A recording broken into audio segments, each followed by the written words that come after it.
کافی عرصہ پہلے ایک ملک پر بہت خوبصورت بادشاہ کی حکومت تھی۔ اس بادشاہ کا نام مائڈس تھا۔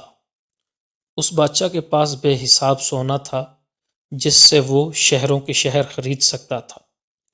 وہ اپنے سونے کو جان سے بھی زیادہ چاہتا تھا۔ کسی کو بھی نہیں پتا تھا کہ اس کے پاس اتنا سونا کہاں سے آتا ہے۔ بادشاہ اپنا سارا سونا محل کے تہ خانے میں رکھا کرتا تھا۔ وہ ہر روز وہاں جاتا تھا اور سونے کی اشرفیاں اور سونے کی اینٹوں کو گنتا تھا۔ رانی بادشاہ کی اس حرکت کو دیکھتی اور اس کا مذاق اڑاتی تھی اور کہتی، بادشاہ سلامت، روز روز اپنا سونا مت گنیے، کیا ہوا اگر یہ کچھ گھٹ بھی گئے تو؟ بادشاہ کہتا، آپ اس طرح مذاق کیسے اڑا سکتی ہیں؟ آپ کو اندازہ بھی ہے کہ یہ سونا کتنا بیش قیمتی ہے؟ ذرا غور سے دیکھیے اس ہار کو جو آپ نے پہنا ہے، کیا یہ خوبصورت نہیں ہے؟ دیکھیے کتنا چمک رہا ہے۔ رانی بولی، جی ہاں، یہ واقعی بہت خوبصورت ہے، بھلے ہی یہ بیش قیمتی ہو مگر ہمارے لیے خوشیاں تو نہیں خرید سکتے۔ بادشاہ بولا، یہ میرے لیے خوشیوں کا باعث ہے، تم کبھی نہیں سمجھو گی۔ بھلا اس سے بھی خوبصورت کوئی چیز ہو سکتی ہے دنیا میں؟ رانی بادشاہ کی بات سے اتفاق نہیں کرتی تھی مگر وہ جانتی تھی کہ بادشاہ سے بحث کرنے کا کوئی فائدہ نہیں ہے۔ بادشاہ کی سونے کی چاہت دن بدن بڑھتی جا رہی تھی۔ اس کو سونے سے اتنی محبت تھی کہ اس نے اپنی بیٹی کا نام میری گولڈ رکھ دیا۔ میری گولڈ بہت ہی زندہ دل تھی، ہر چھوٹی چیز میں خوبصورتی دیکھ لیتی تھی۔ وہ ہمیشہ اپنے ابا سے کہتی، ابا جان، یہ دیکھیں کتنے خوبصورت پھول ہیں، دیکھیں شبنم کیسے گھاس پر چمک رہی ہے۔ بادشاہ کہتا، پھر بھی یہ سونے جیسا چمکدار نہیں ہے۔ بیٹا، آپ نہیں سمجھو گی۔ اپنی ماں کی طرح میری گولڈ بھی نہیں سمجھ پائی کہ سونا پھول سے زیادہ حسین کیسے ہو سکتا ہے۔ یوں ہی وقت گزرتا گیا۔ اب بادشاہ اپنا زیادہ تر وقت اکیلے تہ خانے میں گزارنے لگا۔ وہ اپنے سونے کو بار بار گنتا اور گنتا رہتا۔ ایک دن سپاہی بادشاہ کی ملاقات کرانے کے لیے ایک اجنبی شخص کو لے کر دربار میں حاضر ہوا۔ وہ شخص بہت ہی سادہ سا لباس زیب تن کیا ہوا تھا۔ بادشاہ نے یہ بھی دیکھا کہ اس کے پیروں میں کوئی بھی چپل نہیں تھی۔ بادشاہ نے پوچھا، کون ہے یہ شخص؟ عالیجا، یہ شخص ہمیں سڑک پر بھٹکتا ملا۔ اس نے کہا، میں بھٹک گیا ہوں، میرے پاس رہائش کی کوئی جگہ نہیں۔ ہو سکتا ہے یہ آدمی ہمارے شہر کا نہ ہو۔ تم نے کہاں یہ بھٹک گیا ہے، اس کے رہنے کا انتظام کرو اور جب تک اس کا گھر نہ مل جائے یہ ہمارا مہمان رہے گا۔ دن گزرتے گئے، بادشاہ صرف اتنا جانتا تھا کہ خاموش بوڑھا شخص ایک اجنبی ہے۔ بادشاہ کو اس بات کا بالکل بھی علم نہیں تھا کہ یہ جنگل کے جن کا دوست ہے۔ بہرحال اس شخص کا شاہی طریقے سے خیال رکھا گیا، اسے سب کچھ میسر ہو جاتا تھا جس کی وہ مانگ کرتا۔ کچھ ہفتوں کے بعد سپاہیوں نے اس کے گھر کا پتہ لگایا۔ اس مہمان کا اپنے گھر رخصت ہونے کا وقت آ گیا۔ اسی رات بادشاہ تہ خانے میں سونا گننے میں مصروف تھا، تبھی اچانک وہاں جنگل کا جن نمودار ہوا۔ بادشاہ اسے دیکھ کر بہت حیران ہوا اور بولا کہ تم کون ہو اور یہاں کس لیے آئے ہو؟ جن بولا، میں جنگل کا جن ہوں مائڈس، آپ میرے نام سے کیسے واقف ہیں؟ بادشاہ اور زیادہ حیران ہو کر بولا، کیا آپ میرا سونا چرانے آئے ہیں؟ جنگل کا جن ہنسا اور بولا، میں سونے کا کیا کروں گا، یہ میرے کسی کام کا نہیں، میں تمہیں شکریہ کہنے آیا ہوں۔ کس بات کا شکریہ؟ وہ بوڑھا شخص میرا دوست ہے جس کا تم نے بہترین خیال رکھا ہے۔ میں تمہاری میزبانی سے بہت خوش ہوں۔ میں تمہاری کوئی ایک خواہش پوری کرنے آیا ہوں، بتاؤ تمہیں کیا چاہیے؟ بادشاہ کو اپنے کانوں پر بھروسہ نہیں ہوا کہ وہ کچھ بھی مانگ سکتا ہے اور وہ جانتا تھا کہ اسے کیا چاہیے۔ وہ بولا، مجھے سونے سے بھرا ایک جہاز چاہیے۔ نہیں، سونے سے بھرا ہوا پورا گھر چاہیے۔ نہیں، یہ بھی کافی نہیں، مجھے پتا ہے مجھے کیا چیز خوش رکھ سکتی ہے۔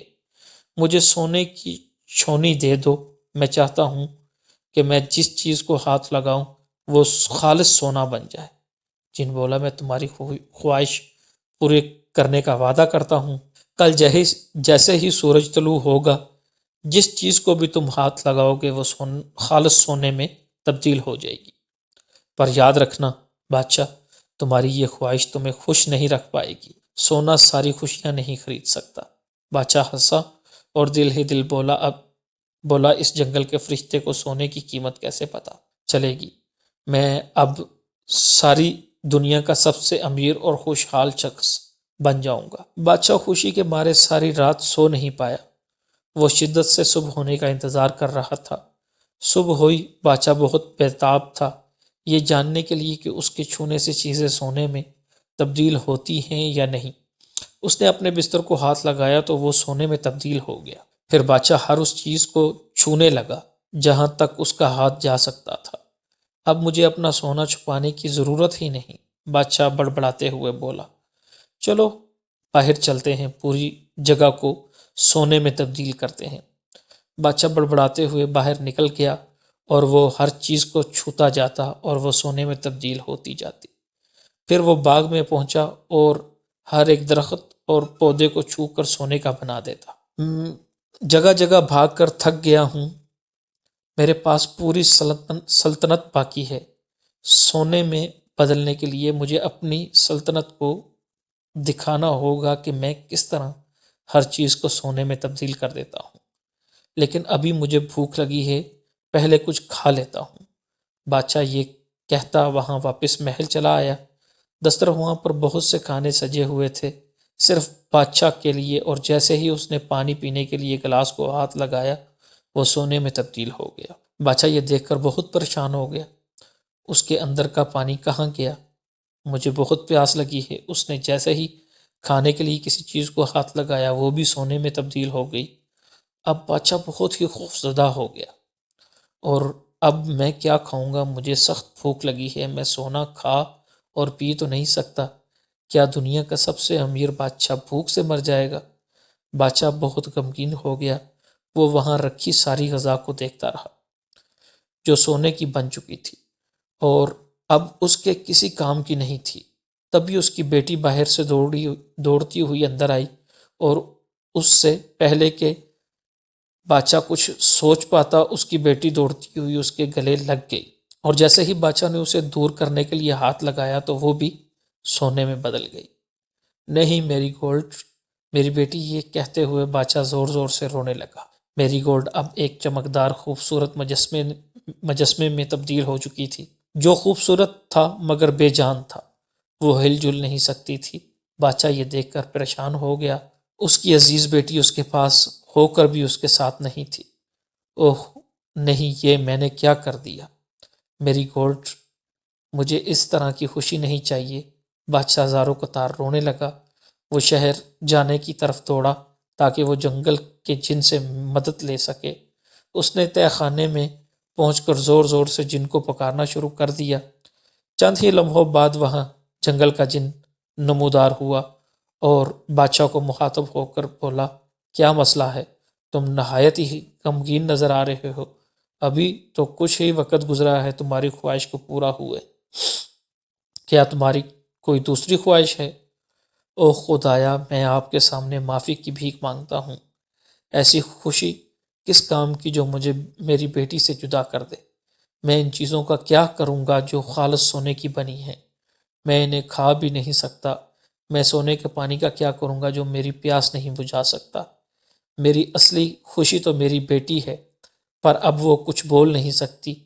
میں اسے ایسے خالص سونے کا کیا کروں جس نے میری بچی کی مسکان چھین لی؟ مہربانی کر کے میرا سارا سونا لے لیجئے، میرا سب کچھ لے لیجئے، بس میری بیٹی، میری گولڈ مجھے لوٹا دیجئے۔ میں اب سمجھ گیا ہوں سونا ساری خوشیوں کو خرید نہیں سکتا۔ بادشاہ کی بات سن کر بولا، اے بادشاہ، تم نے آج ایک اصل حقیقت سمجھ لی۔ سونا ایک دن چلا جائے گا، انسان کے لیے ضروری ہے وہ سچا پیار اور اپنوں کا اپناپن جو کبھی نہیں مرتا۔ یہ کہہ کر جن نے بادشاہ کو پانی سے بھری ایک بوتل دی اور کہا، یہ بوتل جادوئی پانی سے لبریز ہے، اس کے کچھ قطرے ان چیزوں پر چھڑک دو جو سونا بن چکی ہیں، جادوائی پانی سے وہ چیزیں پہلے جیسے ہو جائیں گی۔ بادشاہ نے جن سے وہ بوتل لی اور بولا شکریہ، بہت بہت شکریہ۔ پھر بادشاہ نے جادوائی پانی کو لے کر اپنی بیٹی کے پاس بھاگا اور جلدی سے کچھ قطرے اپنی بیٹی پر چھڑک دیے۔ قطرے پڑتے ہی میری گولڈ میں جان آ گئی۔ بادشاہ نے اپنی بیٹی کو باہوں میں بھر لیا۔ ابا جان یہاں کیا ہوا تھا؟ کچھ نہیں میری بچی، میں اب سب کچھ ٹھیک کر دوں گا۔ پھر بادشاہ نے کچھ قطرے کھانے کی ان شے پر ڈال دیے جو سونے کی بن چکی تھی۔ پھر وہ اپنی بیٹی کو لے کر باغ میں گیا اور اس جادوائی پانی کے قطرے درختوں اور پودوں پر ڈالنے لگا۔ بادشاہ نے پہلی بار قدرتی مناظر کو دل سے محسوس کیا۔ ساری چیزوں کو اپنی اصلی قدرتی شکل میں تبدیل کرنے کے بعد بادشاہ اپنی بیٹی اور بیوی کے ساتھ ناشتے کی میز پر رکھی وہ اشیاء کھانے لگا جو وہاں موجود تھی۔ اس سے پہلے بادشاہ کو ناشتہ اتنا لذیذ پہلے کبھی نہیں لگا تھا۔ اس نے بہت سا پانی پیا اور اپنی پیاس کو بجھایا، اور بادشاہ کی بیٹی اور اس کی بیوی دونوں اس نظارے کو دیکھ کر حیران ہو رہی تھی۔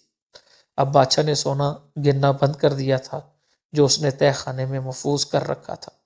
وہ اب اپنا وقت اپنی بیٹی اور بیوی کے ساتھ گزارنے لگا۔ اب وہ اپنے اطراف موجود چھوٹی سی چھوٹی چیزوں کا لطف اٹھانے لگا۔ اب وہ دنیا کا سب سے امیر ترین انسان بن چکا تھا۔